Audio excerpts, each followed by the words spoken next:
তো বললে হবে না, এর একটা মানদণ্ড আছে, একটা স্ট্যান্ডার্ড আছে, একটা নীতিমালা আছে।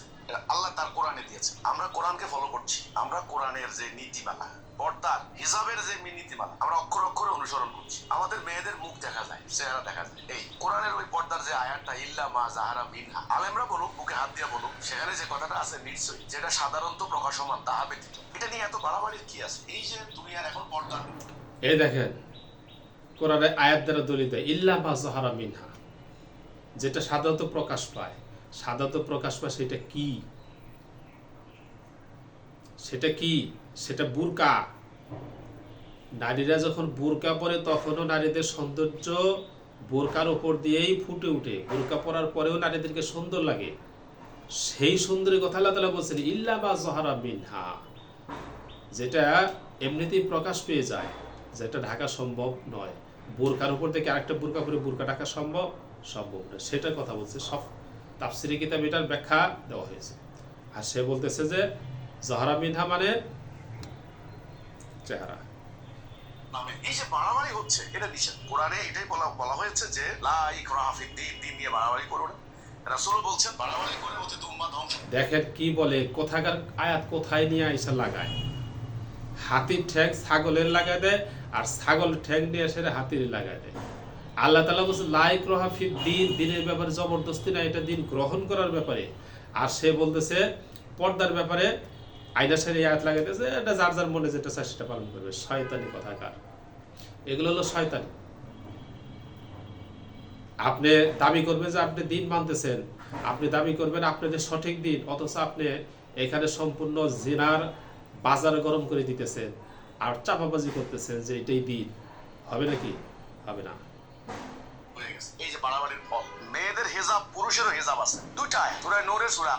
সালাম, নমস্কার, নবোধ্যায়, শুভ সময় বন্ধুরা। যখন আমি খুব ছোট ছিলাম, অজ্ঞ ছিলাম, ইমান ছিল শক্তপোক্ত, তখন একদিন চাঁদপুর জিয়া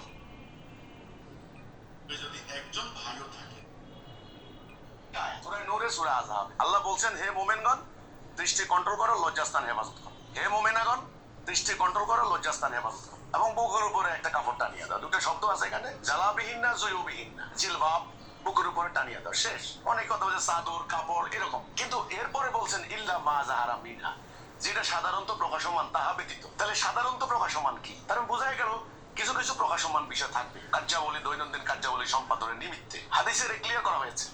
রাসূলের সামনেও কিন্তু এই ফয়সালাটা হয়ে গেছে। তিনি বলছেন মুখমণ্ডল, হাতের পাতা, পায়ের পাতা। এবং এই যে হাদিসের উপরে ভিত্তি করে এই যে হেদায়া গ্রন্থ, যেটা ফিকহ ফকিহদের, দেখেন কিরকম চাপাবাজি করে। হাদিসের ভিতরেও সেটা সমাধান হয়ে গেছে।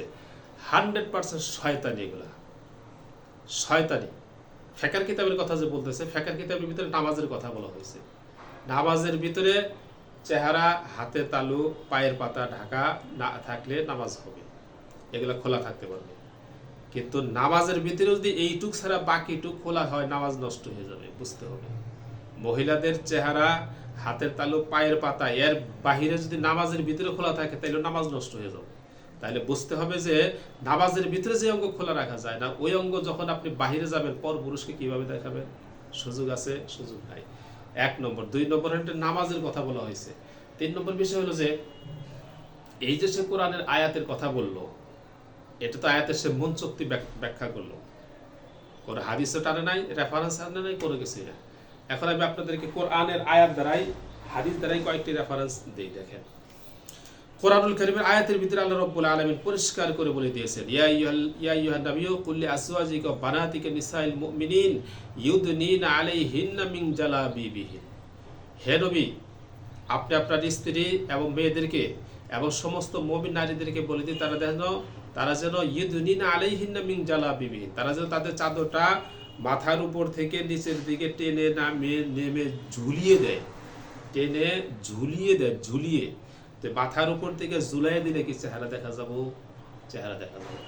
এবং সাহাবায়ে কেরাম এই আয়াত বলতে গিয়ে মাথার উপরে চাদর দিয়ে তারা কি করছেন, সেটা দেখাই দিয়েছেন যে এইভাবে ঢেকে দিতে হবে যাতে চেহারা দেখা না যায়। তার ব্যাখ্যা তারা করে দিয়েছেন। 1 নম্বর কথা। 2 নম্বর কথা হলো যে কোরআনুল কারীমের অন্য আয়াতের ভিতরে আল্লাহ তাআলা বলে দিয়েছেন যে ফালা তাখদা'না বিল কওলি ফায়াতমা আল্লাযী ফি কুলুবিহিম মারাজ।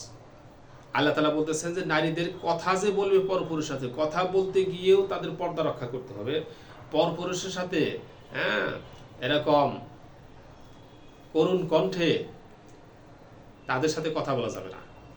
আল্লাহ তাআলা বলে দেন ফালা তাখদা'না বিল কওলি ফায়াতমা আল্লাযী ফি কলবি মারাজ, যদি করুণ কণ্ঠে কথা বলে তারে যাদের অন্তরের ভিতরে অসুস্থতা আছে, রোগ আছে, এরা আকৃষ্ট হবে। তাহলে কথা বলার ক্ষেত্রে কণ্ঠটারও পর্দা আল্লাহ তাআলা কোরআনুল কারিমে বলে দিলেন, কণ্ঠের পর্দা। আগের আয়াতে বলে দিলেন পরিষ্কার করে জেলবাবটারে কি করতে হবে, মাথার উপর থেকে ঝুলিয়ে দিতে হবে, ঝুলিয়ে দিলে পারে চেহারা দেখা যাবে না, এটাই স্বাভাবিক। হাদিসে সাহাবায়ে কেরাম সেটা ব্যাখ্যা দিয়ে দিয়েছে। আর দ্বিতীয়টা হলো যে কথা বলার ক্ষেত্রেও কর্কশ ভাষায় কথা বলতে হবে, কথা বলতে গিয়ে করুণ সুরে কথা বলা যাবে না, তাহলে কণ্ঠেরও পর্দা আছে। 3 নম্বর হলো যে আল্লাহ তাআলা অন্য আয়াতে বলেন ওয়াইজা সালতুমুহুন্না মাতাআন ফাসআলু মিন ওয়ারাইল হিজাব, যখন তোমরা তাদের কাছ থেকে কিছু চাইবে তখন সেটা পর্দার আড়াল থেকে চাইতে হবে। কেন? চেহারাটা খুলে সামনে গেলে সমস্যা কি ছিল? আল্লাহ তাআলা বলতেছেন কোরআন কারিমে না, সেটা পর্দার আড়াল থেকে চাইতে হবে, চেহারা খুলে সামনে যাওয়ার সুযোগ নাই। তাহলে সব কোরআনের আয়াত দ্বারা দলিল দিতেছি। 4 নম্বর হলো ওয়াল কাওয়াইদু মিনান নিসা ইল্লাতি লা ইয়ারজুনা নিকাহা ফালাইসা আলাইহিন্না জুনাহুন আইয়াদানা সিয়াবাহুন্না গায়রা সিয়াবাহুন্না। আল্লাহ তাআলা যে সকল নারীদের বয়স হয়ে গেছে এই নারীদের কথা বলতেছেন, যারা আর বিয়ের সাথে বসবে না, এই বিয়ের সাথে আসা থেকে যারা আশা যাদের শেষ হয়ে গেছে, তারা যদি অতিরিক্ত কাপড় যেগুলো দ্বারা তাদের সৌন্দর্য ঢেকে রাখতো, এই অতিরিক্ত কাপড়গুলো খুলে ফেলে সৌন্দর্য প্রকাশের নিয়ত ছাড়া, তাতে তাদের কোনো গুনাহ হবে না বা সমস্যা নাই। তাহলে দেখেন অতিরিক্ত কাপড় পরে কি করতে হয়, সৌন্দর্য ঢেকে রাখতে হয়। আর খুলতে পারবে কে? যার বিয়ের বয়স চলে গেছে, বিয়ের আশা নাই, সে যে সৌন্দর্য প্রদর্শন নিয়ে ছাড়া এমনিতে যে খুলে ফেলে তার জন্য পাপ হবে না। তাহলে যারা যুবতী নারী এদের কি করতে হবে, সৌন্দর্য ঢেকে রাখার জন্য অতিরিক্ত কাপড়, চেহারা, হাত, পা এগুলো ঢাকার জন্য যে সমস্ত কাপড়ের প্রয়োজন সেগুলো তাদের ব্যবহার করতে হবে। আর পর্দা হলো যারা যুবতী নারী তাদের জন্য, যারা বৃদ্ধ তাদের জন্য নয়, এই আয়াতে পরিষ্কার করে বলে দিলেন। অন্য আয়াতের ভিতরে আল্লাহ তাআলা বলেন ওয়ালা ইয়াদরিবনা বিআরজুলিহিন্না লিইউলামা মা ইউখফিনা মিন যিনাতিহিন। আরেক আয়াতে আল্লাহ তাআলা বলতেছেন তারা যে তাদের পাটাকে পর্যন্ত জোরে মাটিতে রাখবে না, যাতে করে তাদের পায়ের ভিতরে যে অলংকার আছে এই অলংকারের আওয়াজ যাতে পরপুরুষের কান পর্যন্ত না পৌঁছে। দেখেন পায়ের ভিতরে যে তারা অলংকার পড়ছে সেটার আওয়াজ যাতে পরপুরুষের কানে না পৌঁছে, যেন পাটাকে আস্তে আস্তে জমিনে রাখতে হবে। তাহলে পায়ের সৌন্দর্যটা প্রকাশ করার কি অনুমতি আছে? গহেনার সৌন্দর্য প্রকাশ, অলংকারের সৌন্দর্য প্রকাশের অনুমতি পর্যন্ত দেওয়া হয় না কোরআনুল কারিমে, আল্লাহ তাআলা নিজে বলতেছেন। আর সে বলতেছে চেহারা খুলে রাখার জন্য। এখানে কি চেহারা খোলার কোনো কথা আল্লাহ তাআলা বলছেন কোরআনে? আয়াত দ্বারা দলিল দেয়। আচ্ছা, এখন এটা 4 নম্বর কথা। 5 নম্বর কথা, আল্লাহ রাসূল সাল্লাল্লাহু আলাইহি ওয়াসাল্লামকে তার স্ত্রী একজন প্রশ্ন করলেন যে মহিলা তো রাস্তায় চলতে গেলে দেখা যায় যে তাদের রাসূল সাল্লাল্লাহু আলাইহি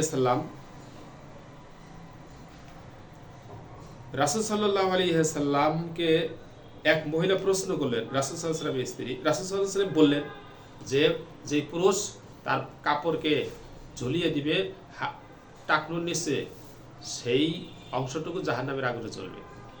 তো এক নারী রাসূল সাল্লাল্লাহু আলাইহি ওয়াসাল্লামের স্ত্রী উম্মত জননী, তিনি প্রশ্ন করে বসলেন যে মহিলাদের তো রাস্তায় হাঁটতে গেলে কি হয়, পা বের হয়ে যায়, তাহলে কেমন হবে? তখন রাসূল সাল্লাল্লাহু আলাইহি ওয়াসাল্লাম কি বললেন যে তারা তাদের কাপড়ের যে ঝুল এটাকে অর্ধ হাত পর্যন্ত লম্বা করে দিবে যাতে পা বের না হয়। তখন উনি বলতেছেন যে অর্ধ হাত পর্যন্ত লম্বা করে দিলেও পা দেখা যায়। তখন রাসূল সাল্লাল্লাহু আলাইহি ওয়াসাল্লাম বলে তাহলে 1 হাত পরিমাণ লম্বা করে দিবে, এর চাইতে বেশি নয়। তাহলে কি বুঝলেন? পাটা পর্যন্ত দেখানোর অনুমতি আছে, অনুমতি নাই। তাহলে পাও যদি দেখানোর অনুমতি না থাকে, চেহারা যদি আল্লাহ তাআলা উপর থেকে এইভাবে ঢাইকে দেওয়ার জন্য বলে থাকেন, কণ্ঠস্বর যদি আওয়াজ আল্লাহ পাক পর্দা করতে বলেন, কোনো কিছু চাওয়ার দরকার থাকলে পর্দার আড়াল থেকে যদি চাওয়ার প্রয়োজন চাইতে বলেন, তাহলে এই মহিলাদের চেহারা খুলে পরপুরুষের সামনে যাওয়ার কোনো সুযোগ আছে? নাই। আরেকটি বিষয়,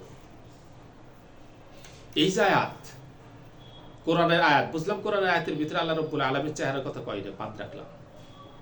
আল্লাহ তাআলা শুধু উপর থেকে চাদরকে নামিয়ে দিতে বলছেন, কিন্তু চেহারা ঢাকার কথা বলেনি, নাই, বাদ রাখলাম চেহারা ঢাকার কথা। প্রত্যেকটি আয়াতের ব্যাখ্যা কার কাছ থেকে জানতে হবে বলে তো? ডাইরেক্ট আয়াত থেকে কি আপনি আমল করতে পারবেন? ডাইরেক্ট আয়াত থেকে আমল করা যাবে না।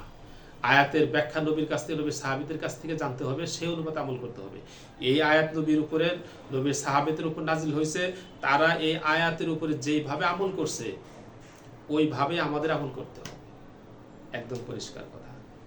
যেমন নামাজের কথাই ধরেন, কোরআন কারিমে আল্লাহ শুধু বলতেছে আকিমিস সালাহ, নামাজ কায়েম করো। এখন নামাজটা আপনি কিভাবে কায়েম করবেন, কিভাবে নামাজ পড়বেন, নামাজটা কি কি বিষয়ের নাম নামাজ, এটা কি আপনি জানেন? জানেন না। এটা বিস্তারিত ব্যাখ্যা সব হাদিসের ভিতরে।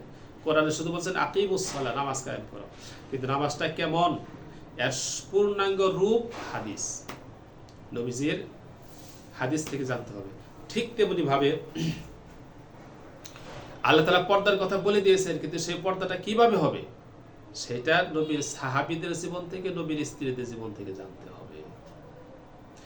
নবীর সাহাবীরা কি চেহারা খুইলে, নবীর সাহাবীদের স্ত্রীরা চেহারা খুইলে হাটে বাজারে দৌড় পারছে, রাস্তাঘাটে দৌড়াইছে?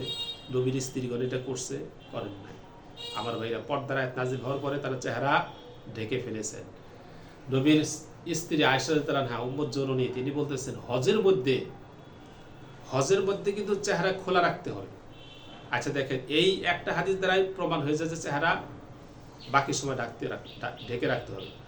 হজের সময় চেহারা খোলা রাখতে হবে, তার মানে কি হজ ছাড়া বাকি সময় চেহারা ঢাকতে হবে? এটাই তো।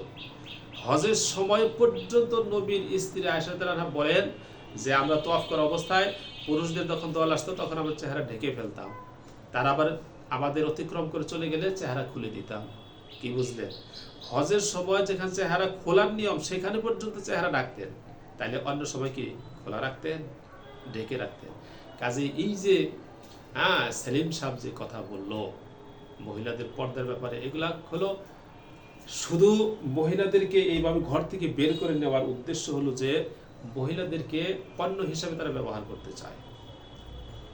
দেখেন না, তাদের যে অনুষ্ঠানগুলো হয়, মঞ্চের ভিতরে নারীগণ চেহারাটাকে সুসজ্জিত করে সাজাইয়ে, একেবারে ঠোঁটে লিপস্টিক মেখে এত সুন্দর করে সাজাইয়ে সেটা স্টেজে একদম চেয়ারের উপরে ঠ্যাঙ্গের উপর ঠ্যাং উঠাইতে বসে রয়েছে, আর সামনে শত শত হাজার হাজার দর্শক তাদেরকে দেখতেছে। আপনি কি বলেন এটা ইসলামী কোনো সম্মেলন হইল, ইসলাম কোনো অনুষ্ঠান হইল? আল্লাহর কসম, এটা কোনো ইসলামী অনুষ্ঠান নয়। এটা হলো শয়তানের অনুষ্ঠান, শয়তানের অনুষ্ঠান, শয়তানের অনুষ্ঠান। আমার নবীর যুগে অনুষ্ঠান ছিল না, সাহাবীদের যুগে ছিল না, তাবিঈনের যুগে ছিল না, আজকেও আমাদের যুগে যারা সত্য মুসলমান তাদের এই অনুষ্ঠান তারা কোনোদিন করে না। এটা হলো জিনার বাজার গরম করার জন্য এই অনুষ্ঠান। যতগুলা পুরুষ এই সমস্ত নারীগুলা ঠোঁটে লিপস্টিক মারা, যখন চেহারাটাকে সুন্দর করে বাদাই করছে ওড়না দিয়ে, তখন তাদের চেহারা আরো ফুটে উঠেছে। এগুলোর দিকে হাজার হাজার পুরুষ তাকিয়ে রয়েছে, দেখতেছে। প্রতিটি পুরুষের জেনার গুনাহ হইতেছে। জেনার বাজার গরম করার জন্য এই অনুষ্ঠান তারা করতেছে। আল্লাহর কসম করে বলি, এগুলো কোনো ইসলাম তো নয়, ইসলামের ধারে কাছে নয় এই সমস্ত কর্মকাণ্ড। আপনারা এই সমস্ত